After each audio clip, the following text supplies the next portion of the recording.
bandiraɓe tedduɓe musidɓe sehilaɓe dingiral jamma bela hetto bela en garti hande jokkude Darul Hammadi Sulka ngol gonnuɗen ni dow mum nder deftere ñawore nde mawɗo men Bacca Ba tawi eɗen ɓamtiro ɗo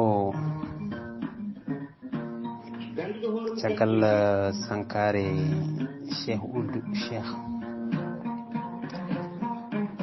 yontere caggal nde Cheikh Ould sanki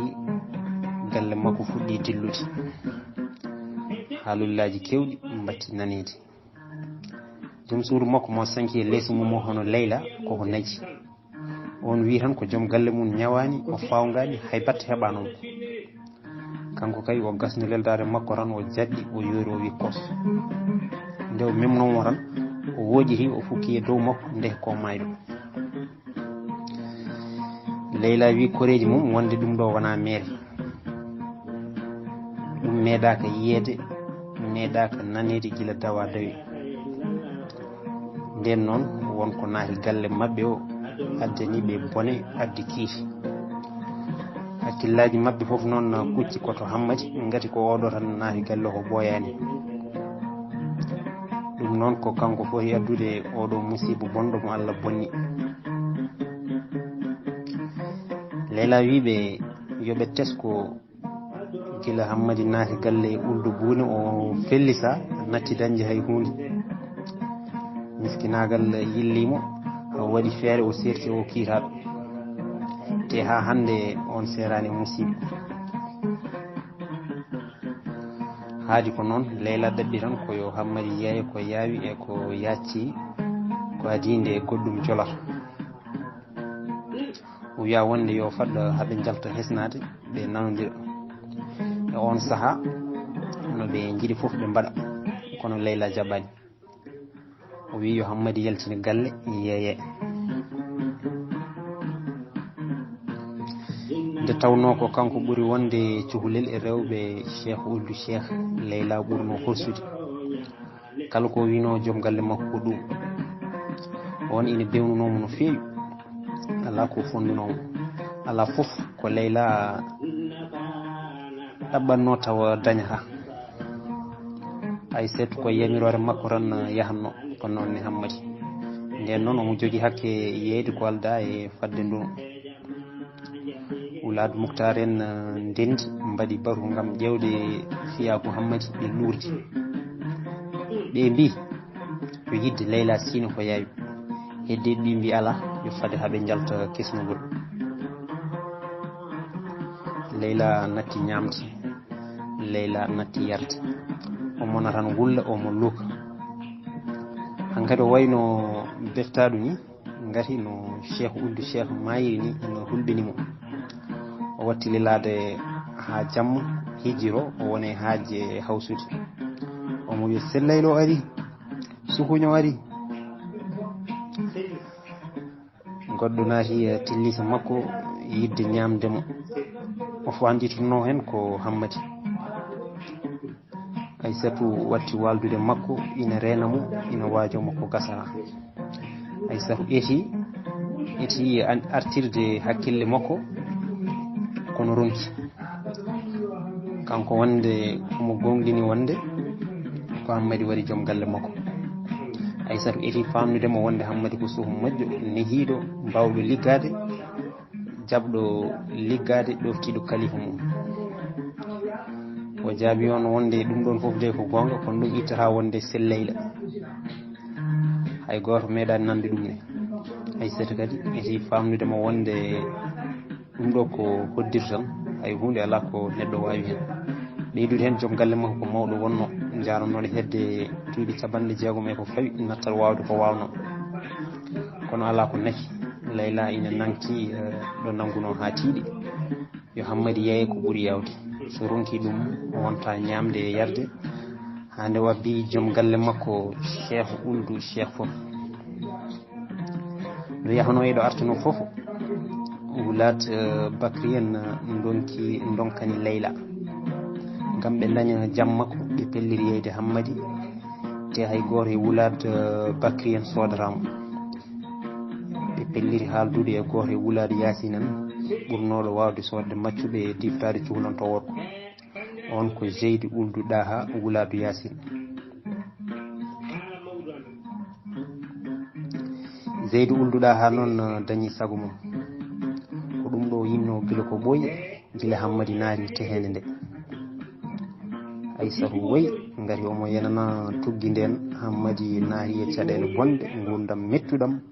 kalifandi kisdi e golle kamtoriɗɗe musiba mawɗo kañum e kiiɗagol kittugol kabnigol. Nangue ine darino e hakkude hoore kammo ina towi no feewi ngu leeki fototako wonno ko hakkude ceeɗu pulum yanti mboyi ina wuttiri bangyo bang ina addora ceenal ina ulla ɗum e guira Hammadi mo ganduɗa ina wadda e bagal ko ni wona ni. Hammadi ina bugui kañum foof so wona guiri makko ala ko feeñete makko sinno ko sago makko o bugo guiri ɗene gati ɗe kewi leydi no feewi. Oɗo saaha noon tehende nde wayata kono jeygol jahannama ni e wulde kañum e hamnade. So oɗo saaha yontino safalɓe rimɓe ɓe nattanno e nder tillisaji mumen ala wonoɓe bowal so wona hardiniji ɗi. So saaha arino ndiyam weɓatano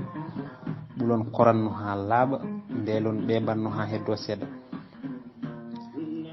kono kala ɗo ndiyam wawno dañede ma hardiniji ɗi jiiloyo. En sahaji ɓe kaɓanno ko gueloɗi ɓe danno ɓe naata yolde junde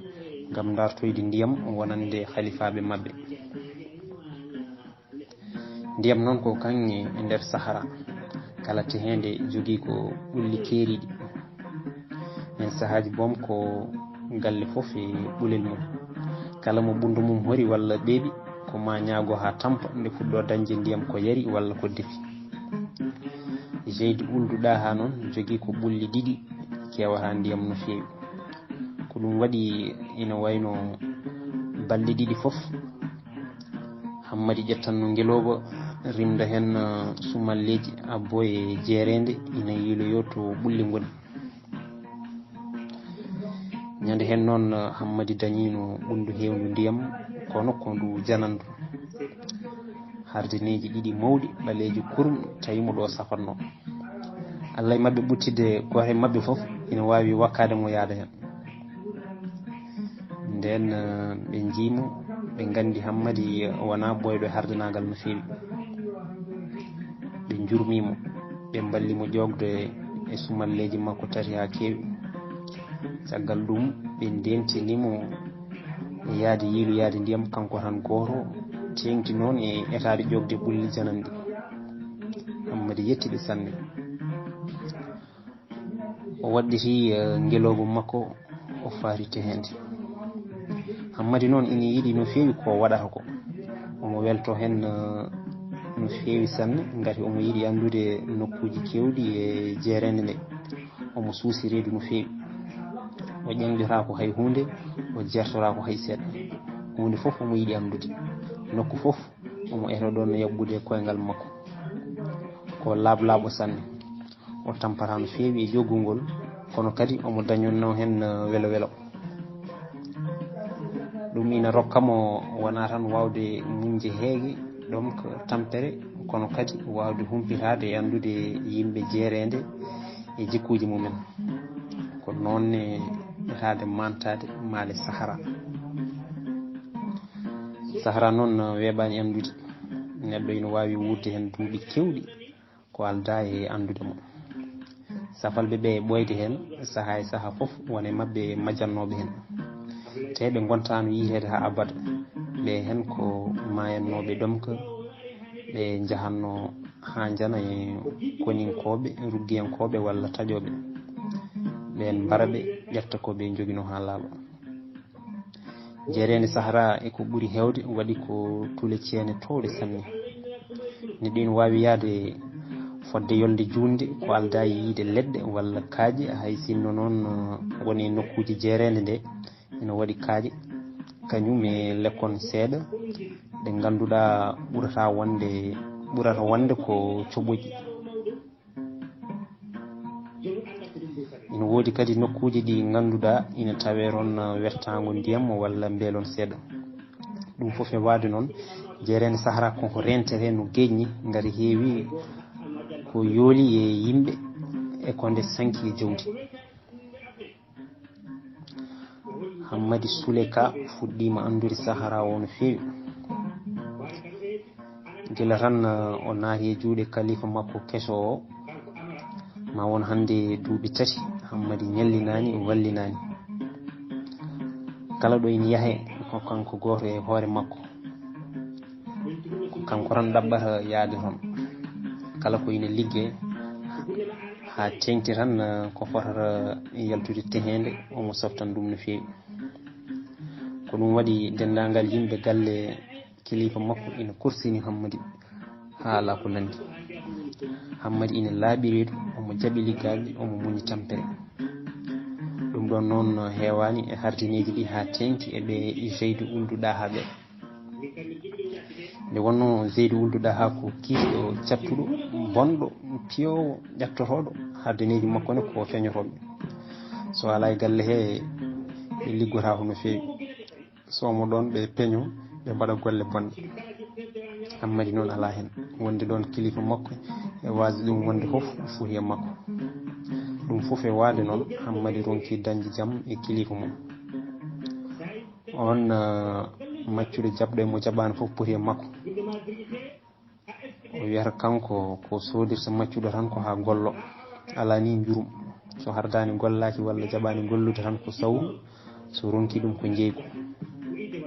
so ronki yeyde o lefta jomum ha aduna softa jomum so tawi ko gorko o senamo walla o moramo so tawi ko debbo o haɗamo resede. Hammadi noon gila ari e juuɗe jeydi nani senede kono o andano ɗum sifori yogo e hardineji ɗi mbimo so rentaki o sene ngati kilifa makko yiɗa yiide hardani moƴƴo ngari tengti noon rewɓe Zeydi foof ina korsini Hammadi. Ñalawma goto ɗo ɓe jooɗino eɓe jewto kikiɗe kirɗo sewɗa goto e hardineji ɗi biyeteɗo Mboyri ko joom nofuru wotiru jertinimo on wimo rentu koy Hammadi heɓɓiti wi min ala ko mbanmi so wona doftade jamiroje kilifam. Mboyri ko wimo kono kilifa yiɗa ɗum ɗon no feewi ko ɗum firti Hammadi hawa Mboyri ko joom nofuru woturu namdima wondude futtinde guiso anda ko ɗum firti Hammadi wi ala so gonga mi anda. Mboyri ko wimo ɗum firti ko Zeydi ko kirowo bonɗo mo walla bonni o yiɗa mukko mo rewɓe makko jaaɓi mum tengti noon e rugiyeto te an wona tan rugiyeto ina nelma ñande foof kono kadi ko noon fati mettu way sohludemo jo e jo foof. Hammadi heɓɓiti wi min mi famani hay hunde eko kalata Mboyri ko wimo so tawi a famani hen hay batte namdo e Aga Abdoullahi. Mboyri ko joom nofuru woturu e wattan haala mum waddi Hammadi e pamminowo hono Aga Abdoullahi oɗo ko hardano ɓoyɗo e galle Zeydi ganduɗo rendo e jikkuji safalɓe mo ganduɗa ala ko woni golle mum so wona rende galle kilifa mum Zeydi e suddiɓe mum witeɓe Harim. Zeydi Ould Daha jogui ko rewɓe nayo safalɓe e taraji joyo ɓaleɓe rewɓe nayo ɓe goto foof e tillisa mum taraji ɗi ngala tillisaji keeriɗi kamɓe foof ɓe ndendi ko tillisa goto o wiyete ko Kaymul Amati hono tillisa korɗo tillisa o noon ko pewnaɗo ha feewi e werta sajideji e leece ha ɗaati kala hen banggue ina fawa tallaji ɗo neɗɗo ina aflo walla tuggo koye oɗo tillisa Zeydi Ould Daha bismoto hoɓɓe mum koye makko kadi o waldata e horɓe makko kala tan nde wooda leldade goto e horɓe makko Zeydi Ould Daha nelata ko Aga Abdoullahi to banggue horɓe to o ala toon jontanɓe o ala ñalawma o ala saaha ko nde o wela tan o noddata gore horɓe ɓe o wonda e mum e nder kaymul amadi rewɓe rimɓe ɓe mbaɗana ko jontande gore mabɓe fof jogui ko balɗe tati e nder majji ko jontaɗo tan woni fof koye nder tillisa mum jeydi ulduɗa ha walata koye mum o ñallata so wona o dañ koɗo walla o sohla goto e horɓe ɓe e on saaha o yahata koto kaymul amadi so naari toon noon e oɗo tillisa hay goto suusa tawdemo toon so wona Aga Abdoullahi hay goto suusa noddidemo so wona Aga Abdoullahi rewɓe ɓe ina gandi ɗum ete ina kormi ɗum so wona tan noon Rouguiyatou Mintou Mougdad Rouguiyatou Mintou Mougdad noon ɓuuri famɗude e rewɓe Zeydi ko kanko kadi ɓuuri yodde gari ko baɗaɗo bellaha haw ɓuttiɗi bellaha noon ko hunde nde ganduɗa alay saago debbo cabaro rewa hen so ina yiiɗi yiiɗede teddinede e worɓe safalɓe holko woni bellaha ko yummiraɓe mbaɗanta ɗum ɓiɓɓe mumen rewɓe kala nde goto mabɓe yi faami wonde ɓinguel mum dewel jogorani ɓuttidde no hannirta ni felli tan wadde ɗum bellaha ɓe naggat jomum ɓe mbawna ɗum ɓe jarna ɗum ruyi suba e kihiɗe foof kola hal ha heewa daggu ruyi ɓiɗɗo yarnete e wondude wawnere ɓe ƴeftata ko losol ɓe cawdo jomum eɓe camto ɗum ina wulla ina yara ina tuura ina ñitto ina hakto kono lahal ruyi koma gasa ñalawma foof ko ni e wonata lebbi nayyi tawa jomum foti no ñiwa ni kala gorko noon jiɗɗo jomum koma waɗa hen jawdi ha heewa Rouguiyatou Mintou Mougdad waɗa ko bellaha o waɗa bellaha ko omo yaara e duuɓi 6 jeydi resimo ko omo yaara e duuɓi 9 o waɗi makko jawdi ha heewi o waddori hen debbo korɗo wannomo jarribede e Rouguiyatou ko wonde bammu noon ko kabdiɗo makko mo wattodiri guite on ko calinoɗo kono foliri on koto banggue joom suudu mum Zeydi rokki yummum Rouguiyatou jawdi ha heewi ko caggal ɗum bammum Rouguiyatou jaaɓi ni woni on jaaɓi ko caggal ɗum bammum debbo makko wonti sehil makko mo serta jamma ñalawma yimɓeɓe mbatti wiide habdiɓe koye gonti sehilaɓe jaahi siragal ina tidde ko ɗum addani Rouguiyatou bewde e rewde kala ko wi ko noon so Zeydi welaha omo heewi wiide kanko jeeya koye kaymul kabir hono galle mawɗo nden noon o fotani fondede e ɓiɓɓe kaymul sagir hono galleyon togoson kala ko wela o haalata kala ko wela o waɗat kala ɗo wela o yahat hen sahaji o yaltat tehene nde o yaha ha woɗɗoya kono hay goto wiyatamo hay batte omo rokka nden wellitare kono e sarɗi alay saago o yaada e goto e horɓe ɓe walla ko famɗi foof o yaada e Aga Abdoullahi ete so yontama hayso Zeydi hangama suusa yaade to kaymul amadi saka ina wonda toon e korɗo so wona yontande mo ko timmi Zeydi yahata banggue goɗɗo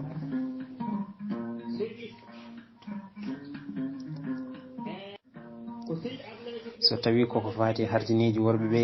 Zeydi ne jogui hen koyna boye 1 ɓen ɗon noon kewani jogade limore wotere en sahaji eɓe kewa saaha goɗɗo ɓe pamdita waɗi ɗum ko kala nde Zeydi dañi coggu moƴƴu o yeyat goto walla ɗiɗo e maccuɓe worɓe ɓe en sahaji hay horɓe makko o yeyat kala nde juula hardani wirtimo jaaɓi rokkude coggu hardani hewani ɓoyde ɗo makko wona gorko wona debbo kono won hardani goto mo wawa firtude on woni jungo makko ñaamo e nano foof on aynantamo harimu makko on woni Aga Abdoullahi Aga Abdoullahi ko ɓalejo kurum joom doole darde ina wayno ko kanko nehi Zeydou ulduɗa ha ngari o wari e oɗo galle ko gila omo yara hedde duuɓi 16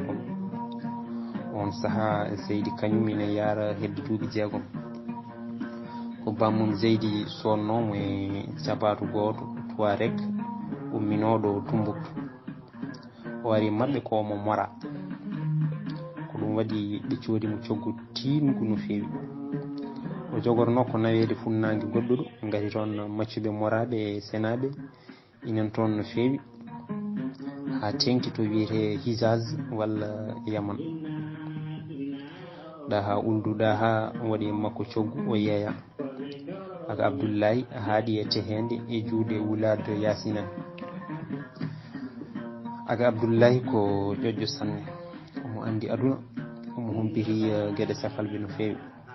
ko nonne kadi o wayi andude e humpitade daari e ko ɓuuri hewde e yimɓe aduna ina famɗi ko namda tawa o anda gueɗe kewɗe ko kanko haalanta ɗum kilifa makko Zeydi ina wayno ala foof ko majji waɗi ɗum komo yebbindi omo jangi arab omo haala ɗemɗe kewɗe ina jeeya hen Pular Soninke Bambara Hassaniya kañum e Hawsa kala maccuɗo codaɗo kesso ko aga Abdoullahi woni ɗowomo kollowomo kalanowomo lawol Zeydi e ko faari e galle e ko faari e golle ko kanko kadi janguintaɓe Hassaniya ko kanko woni kaldeteɗo foof nde Hammadi ari e juuɗe Zeydi tawi fuɗɗima ɗigguinde seeɗa Hassaniya ko ɗum waɗi o wowano ago Abdoullahi no fewi kono guila mboyri ko joom nofuru wotoru wimo yo namdo on ko faari e Zeydi e rewɓe mum Harim Hammadi fuɗɗi ɓattade aga Abdoullahi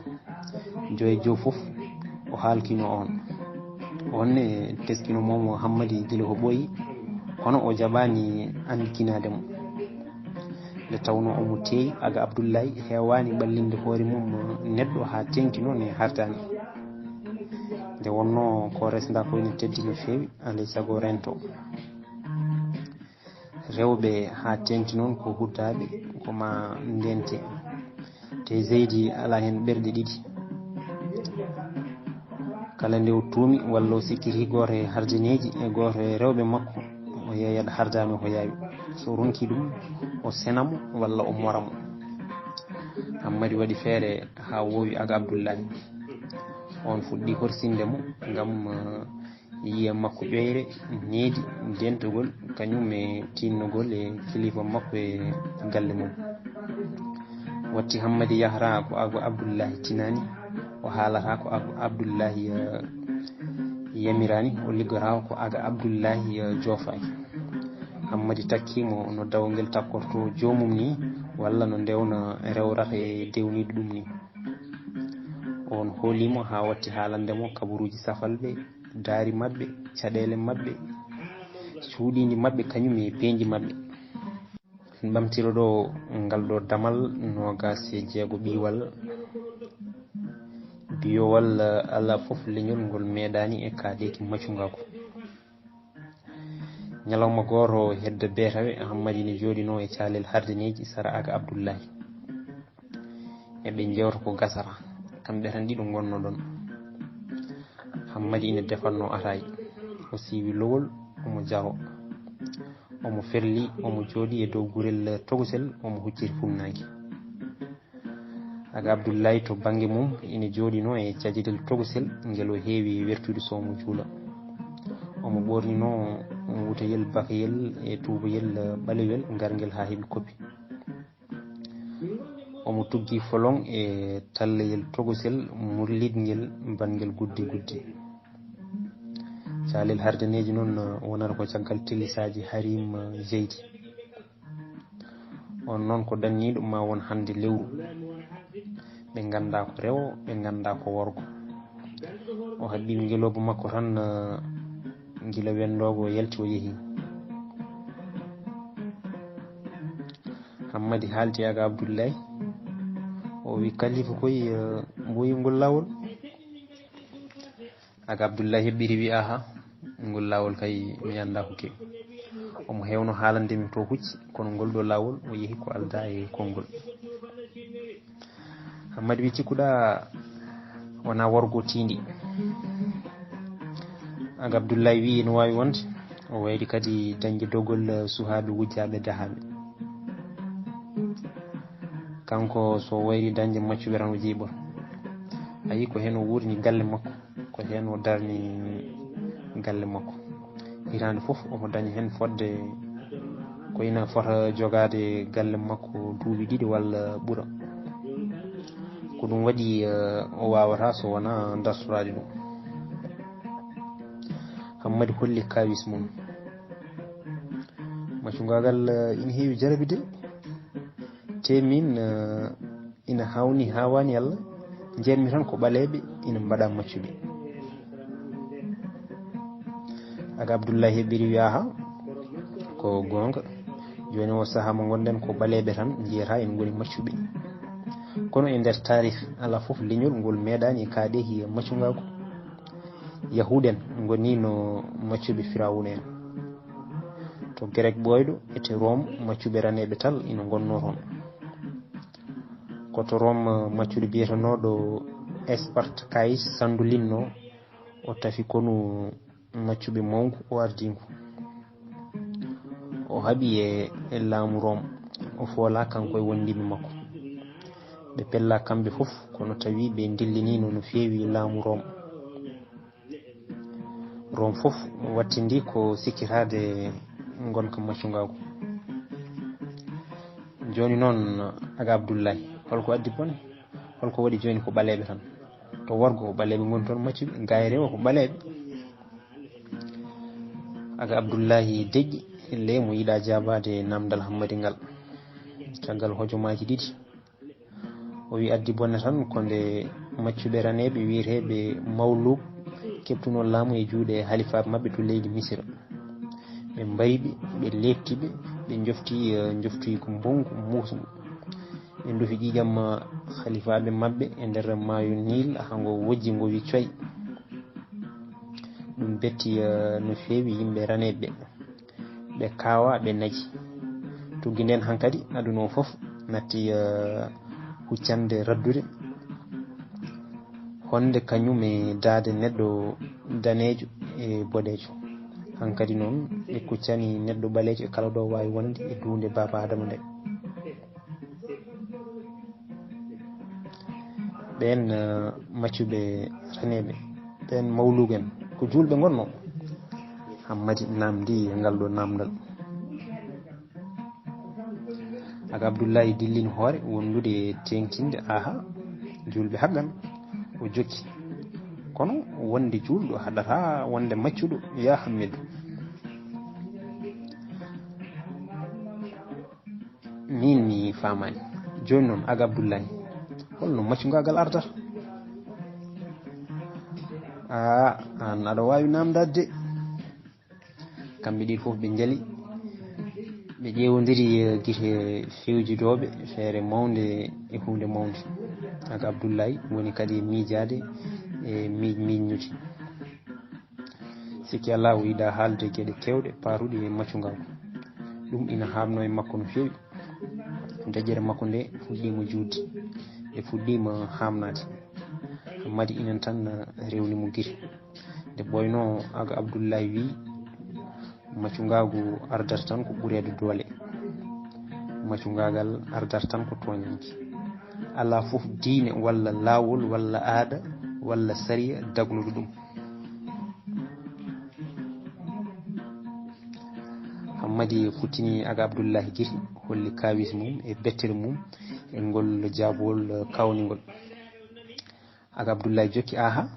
kono mbimami ni aga abdoullahi tengtini haala mum nde o famno wonde kaldiɗo makko o ina hawa jaabowol ngol o rokkigol o jokki e famminde on o wi an e yeeru ka julɗo ka ɓi julɗo ka ɓi laamotoɗo kono aɗani ɗo woni hande hartani holko waɗi ɗum so wona ɓuurede doole toñaki min jiyami koye leñol fulɓe ɓurgol mawnude gonnolngol to wuro Pattam Lamiwo Tumbuktu komin jomen jawdi en min gonno komin jangunoɓe te koye anduɓe sonkare min kodduno mbiɗe miɗo hande mi wona gorko mi wona debbo te tagami jibinami komi gorko kono jogormi mayde komi hay hunde ko wonno yam gorko ko itta ha laaɓi guila mbiɗa yaara hedde duuɓi 15 holko waɗi ɗum so wona ɓurede doole e toñangue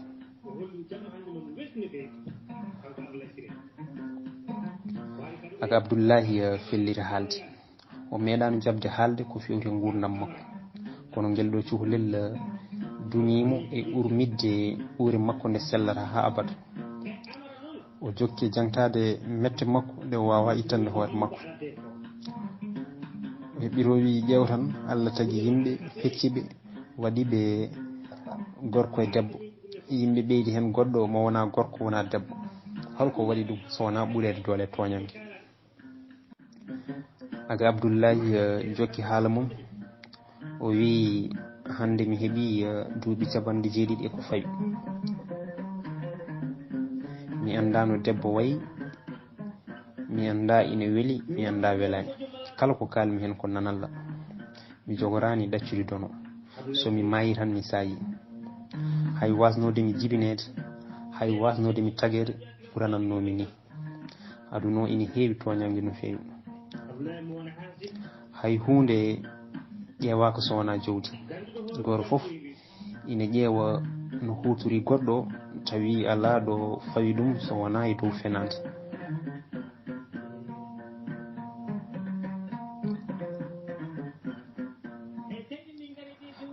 hanki ko toñande Touareg en Almoura Bitoun en San Haza en Masufa en hande ko Wulad Yasin en Wulad Bakri en Wulad Mouktar en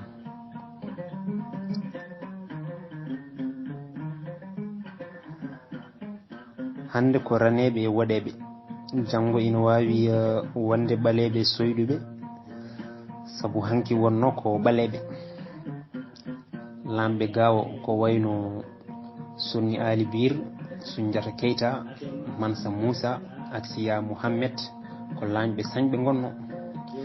Firawuna en ko lamɓe sañɓe gonno aduna koko yiiloto tan aduna ko yiilo bango aɗa andi ko Askiya Mouhammed wanno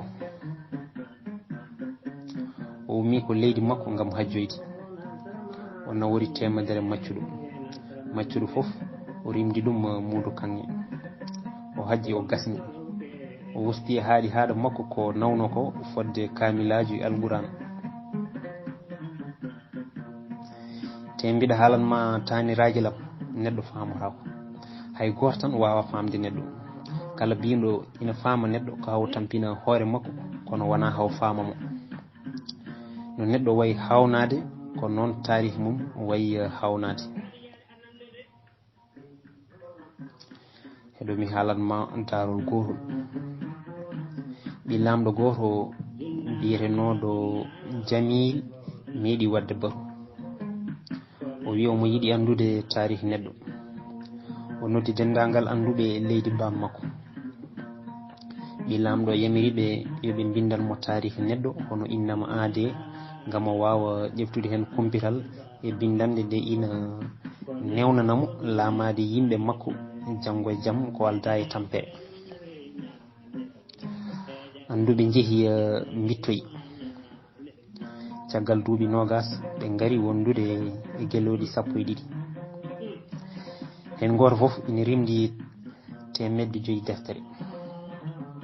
ɓi lamɗo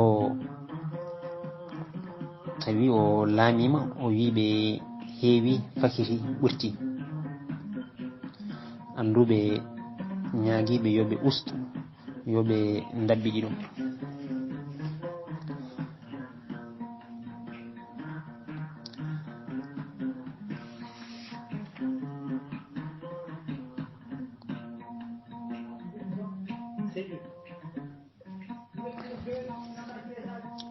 anduɓe garti lawol ɗimmol eɓe gondi e gueloɗi tati e dimli mumen lamɗo wiɓe ha joni di heewi o yamiriɓe kadi yoɓe dabbiɗino caggal duuɓi sappo goɗɗi anduɓe garti ina gondi e dimgal gotal ha joni de lamɗo jaɓani joni ɓe garti wondude deftere wotere ina rimda e mbabba nde ɓe garno ɓe tawi lamɗo ina jiima omo woni kallu laaha lamɗo dillini hoore wondude e sunare mawde o wi hay hamam mami maayi tan mi anda innam aade e tarihi mum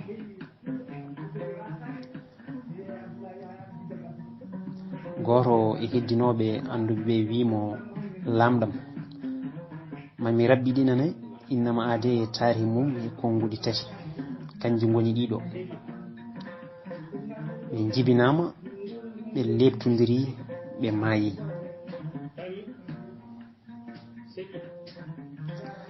aga Abdoullahi deƴƴi e ley padowo namdal gongal Hammadi ina ƴeewamo omo yurmi hoore makko kono omo yurmi oɗo nayejo ganduɗo e hoore mum ponduɗo leƴƴi foof e bonande jagguɗo wonde ala hen foof leñol moƴƴol hay hunde wawa waylude e jikku neɗɗo wona aada wona diine wona mayde innama aade gila dawa dawi koko yinna tan ko bot bonijo tan ko bat bonijo ko hastan tan ko joni Hammadi yenana wonde aga Abdoullahi ko cenaɗo walla moraɗo nde ko ɗum waɗi ko kanko tan resdete Harim Dieydi o miiji kadi konngol mboyri ko joom nofuru woturu ko fati e rentade galle Zeydi e suddiɓe mum hebbindemo toon koyɗe holnaki so wona ɗum o jogori dañde ko goto e hardineji ɗi dañño on wiyeteno ko Bilali o maayi koye morgol eyyi ɗum noon bandiraɓe tedduɓe musidɓe sehilaɓe Allah jarama on jarama ɗo katten ha ñande wonde so Allah jaaɓi